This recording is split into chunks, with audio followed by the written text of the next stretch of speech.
So whenever I install a distro, whether it's on my main PC, someone else's laptop, whether I'm just having a play around with other distributions, or if I'm benchmarking for no other reason to get shouted up by cache users, these are the few apps that I install straight away. The first things I ever do. So they're not big, heavy terminal user apps. They're all GUI based.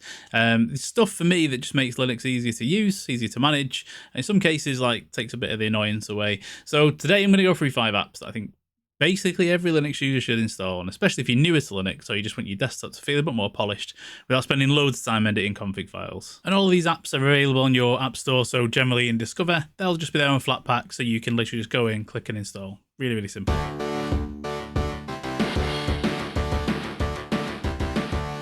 So first up is Mission Center. It's basically like the Windows Task Manager, but for Linux. So I'm saying that for if you're somebody who's pretty new to Linux and you come over from Windows and you're missing it. There are, like, you know, on your distros, there's probably some, like on Fedora, we've got System Monitor. It's all right. It does a lot of this. It doesn't display it in the nicest way. It takes a little bit of setup. Like my graphics card was not on here and it just was a bit of a faff to do. But this one just grabs everything straight away, throws it all in, and you get the graphs and stats that you're used to. Now, as much as this is really basic, to me, this is a bit of it's not a lifesaver, but it's like it should just be there. This app should just be installed on every distro. As far as I'm concerned, anyway, it should be installed all the time. So as you can see on here, you can click through the different graphs, do exactly what you'd expect. So CPU usage, memory usage, your hard drives, you've got your internet, you've got your graphics cards, and then for me, you know, it's really cool as well. Like if I, especially because I stream as well and I record, if I'm playing a game or doing something like that, and my laptop's like whoosh, going absolutely mental, I can come in here and just make sure that is what's causing it. Is it my GPU? Is it CPU? Whatever it is. Right? Okay, GPU's high. I can go into my app list, and then up here I can just I can sort by whether it's CPU or GPU. The only bit of a weird gotcha is like so in here I'm going to sort by CPU. Obviously, it doesn't look like it's actually sorting, but it is. It groups the apps first, and then it shows you all your processes. So in this case, it'll sort. There you go. OBS is there. OBS is there. It's probably really obvious, but just in case you look at it and go, that sort doesn't work, it does. And then obviously you've got your list of services, and you can check whether they're running, whether they failed, they're stopped, they're started, and you can start and stop them, and you can restart them from here. So again, just a nice, easy way to be able to do that without having to go into the terminal.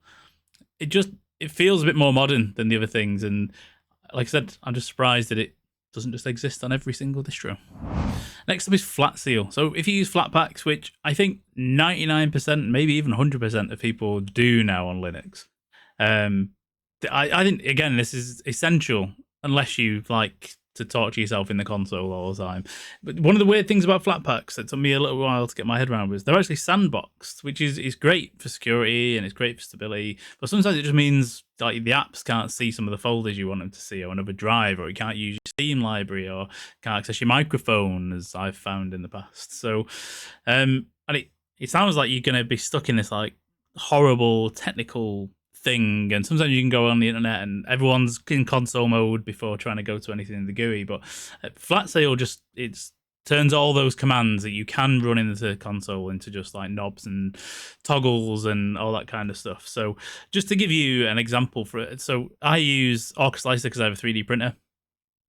If, for example, in this particular case, it didn't have access to my 3D printing folder where all my STLs are, I could just come in here, paste in that's where my 3D printing STLs live, and that's it, done. Next time I open the app, it can now see it, whereas before it might not have been able to see it because it didn't have permissions. So it's just really, really simple. There's loads of stuff in here that I don't know what it means. You might know what it means, but you know, you can turn off. I mean, you can turn off things like, do you want it to be able to see the network? That one's obvious, but there's loads of other options in here that sometimes you want to make sure that it can and can't do, and you can do it all in here. No terminal, nothing. It's really beginner friendly, as in it. I mean, this one is the one that you're probably going to use the most. What am I going to allow this app to see on my disks? And you can just say all, or you can all system files or whatever else. Or if you want to be specific, here's the easiest way to do it. Yeah, it just saves a surprising amount of time and frustration particularly when you've got access issues. All right, next is Gear Lever. So this, again, fixes one of the strangest Linux beginner experiences, which is app images. App images are actually really cool. You download a single file of an app, and then it just works. which is the theory, but you know, if you don't use something like GearLever, you have to download it, you make it executable, you probably forget where you put it if you're not sensible. You might delete it a few weeks later and then just things stop working. But also, like, there's a lot of things you have to do manually afterwards, like adding it to your application menu and handling the icons and all that kind of stuff. But GearLever does it all in one. So once the app's installed, you actually don't really need to open it again, unless you want to do like an update check, which you can just do here, and will go away and check for updates, as long as the app image is capable of being updated. In my case, I've actually just uninstalled Obsidian from Flatpak, and I've gone and got the app image, which is the official way to install it anyway. So I'll show you exactly how to do it. So let's take the Obsidian app image. Put it wherever you want. I have like a folder in my home just called app images, and I paste that in there. So instead of going into GearLever, you can then right click it, open with GearLever, and then it's going to work out what you need to do. So you can just launch it and it will work. But if you press this move to app menu button, you'll see it makes a copy of itself, which to me is confusing. But basically, keep that version that it's made and delete this one. Whoops, what did I do there? I did a double whammy. Delete this one. And then in your app menu, you will have Obsidian, and then you can just, you can add it to desktop or do whatever you want to do. But then this app is going to function just like that. No messing around, nothing in the terminal. Again, it's not flashy, it's not over exciting, but it just removes that bit of friction that, you know, especially as a new person, you probably don't want to be messing around with. So, and one of those little annoying things for me that can make my desktop feel a bit quirky. I've seen people's desktops where they've got app images all over the desktop. To me, I'm like, whoa, put them away somewhere and get some shortcuts. Tiny app, but big quality of life improvement. Next up, you'll have heard me talking about this probably if you've watched any of my benchmarks on Linux. And this is ProtonUp-QT. I use this for one reason and one reason only. And if you play games on Linux, you should 100% do this. So I use it for installing Proton GE or GE Proton. If you haven't heard of GE Proton or Proton GE, it's basically a fork or a custom version of Proton that is the best for gaming 99.9% of the time. And again, should just be installed by default. And what this does is it allows you through the GUI to add versions of it or just add it completely. And it supports Steam, it supports Lutris. You can easily just add them in from this UI. So for example, I've got this one here, but let's add another one. It might even be a new one. No, 34 is the newest one. So if I go 1033 and I just press install, that's going to go away now, and you can see we've got a little bar here. It's going to install it for Steam. Now, it isn't going to install it for Lutris, just to give you a bit of a heads up on that one when this is finished doing. If I was to do it for Lutris, I'd have to change that drop down to Lutris, and then I can install Proton GE from there. I'm not going to do that, but also it's not just for GE Proton or Proton GE. I'm going to keep on flipping back and forth between the two. It lets you install all sorts of different compatibility tools and different versions. So if you do have a requirement, say you've read something somewhere you need the requirement for a specific compatibility tool, this will help you do it. So the one thing I will say is, which is a bit of a gotcha again, because it doesn't actually tell you anywhere, you would have to close Steam or whatever it is and then reopen it. I'm not going to do that. I'll just show you where it is that you access it though. So if I go into my Steam settings, I'll bring those up now, and then I go to compatibility. If I wanted to change it, I could change it here, and then this will change it for absolutely everything. So everything will run on GE Proton. You may not want to do that. You might just want to do it for one game. I weirdly, even though I change it for pretty much every game, I change it game by game. I probably should just make it my default and then change the ones that I don't want it to be afterwards. But yeah, if I just pick any game, so if I go into Marvel Rivals, for example, go into Properties, go into Compatibility, and there you'll see you'll have this tick box. Normally that'll be unticked. You just tick that and then pick whatever version of Proton you want to use, and in my case, it's GE Proton. So there's, again, no terminal, no copying and pasting, because you can do that manually. You can do it, you can just copy and paste files into the right place, but it just works, and it's really, really simple. Again, I should bring the app up, shouldn't I, while I'm talking about it. Again, it's just removes a bit of friction, makes things a little bit easier, and especially when you first start, if you don't want to spend your night reading tutorials about wine and you just want to get gaming, download this, install Proton GE, attach it to your game, done. Or attach it to Steam as default, and done. It's one of my favourites, and it's such a simple little thing. I'm cheating with number 5. I'm combining two together because they're so similar in what they do. They are slightly different, but they they achieve pretty much the same goal. So these two things are Lutris and Bottles. I use Lutris loads, don't use Bottles as much, but they are absolutely awesome. So Lutris is like an all-in-one, not just gaming, but it does your gaming launchers and it can do apps, and it's a really cool way that it does it. So for games, I mean, I don't do it this way, but you can hook up the Epic Games Store and GOG, and then once you connect it to your account, it will work out what you need to do, and it will just install them and set them all up, and it's awesome. But other things like here, you can see I've got StreamerBot. So for example, with StreamerBot, if I was to go to the Linux installation instructions for StreamerBot, you can see here it gives you this little script. You can download the script and then you can just import it into Lutris, and then it installs it and does everything for you, and it's awesome. It's really, really good. And then after that, you can configure it. So when it installs, it's called a runner. You can come in here to the Wine version. You can mess around with it and stuff like that. So, I mean, this is a case, I mentioned GE Proton last time. This is a case where GE Proton wasn't as good for me on this. So weirdly, it was laggy. So it is worth messing. But yeah, Proton Experimental works fine for me. But in general, this is going to let you just set up that Windows application, run it, and just do it all for you. And definitely, like I said, if you've got that import script, even better. But also then on the Lutris website, if you sign up for an account with them, you can do this thing where you add to my library, and then you can connect your Lutris to your account, and you can do it that way. Or the other way is, like, for example, if you're installing Battle.net, there's a script here that you can just, here it is. You can do the same thing again as what we saw on the StreamerBot website, but there's a drop down here which is download script. You can do that, download it, import it in, and off it goes. It's really, really cool. Now, you'll notice on here as well, on the StreamerBot page, it also mentions Bottles, because you can install StreamerBot through Bottles. Bottles is a bit different, and the reason it's really different is because it's super clean, and it looks like miles more modern and everything as well. But I do prefer Lutris, but it's really, really simple for a lot of things.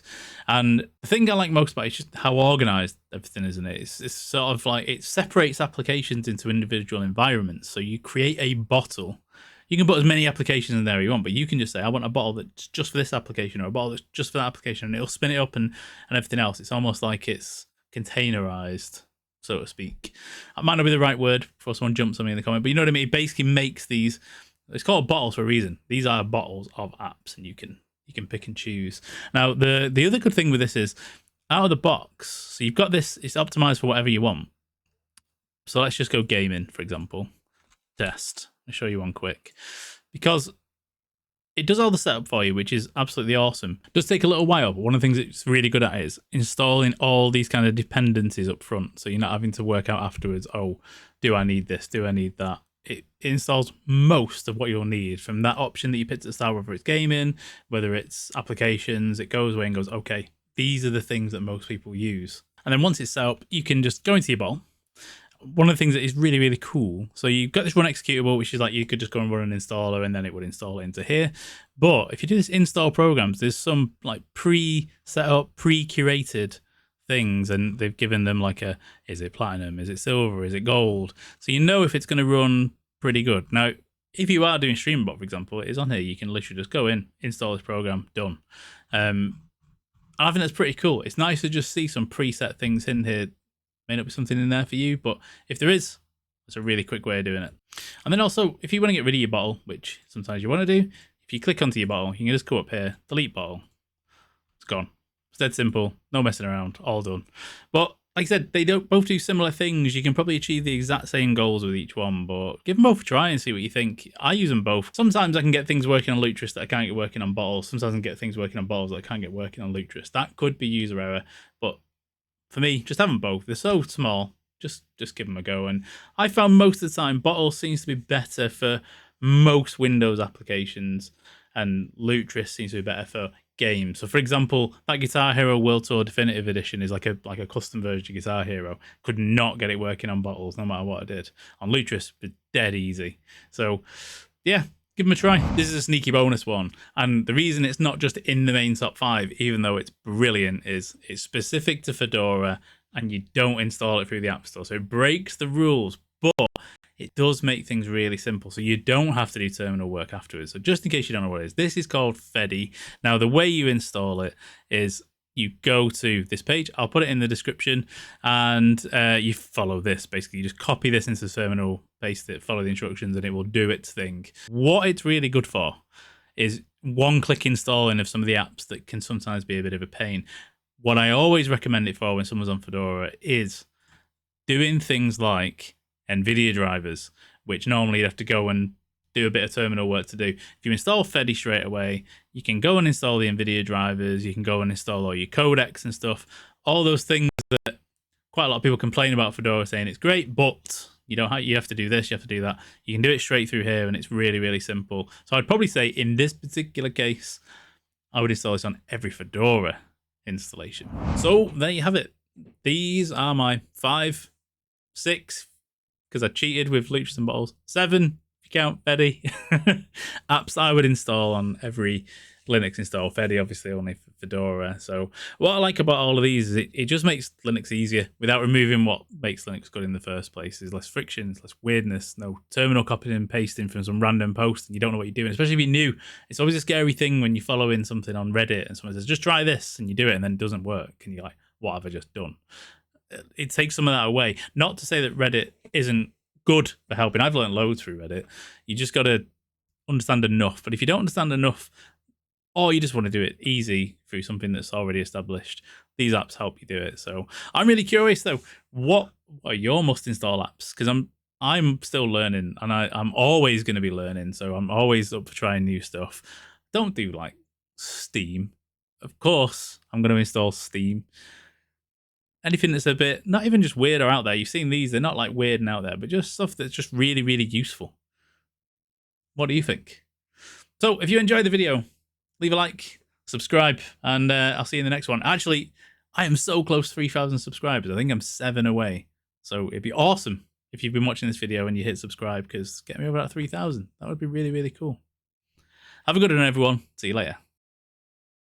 App images. App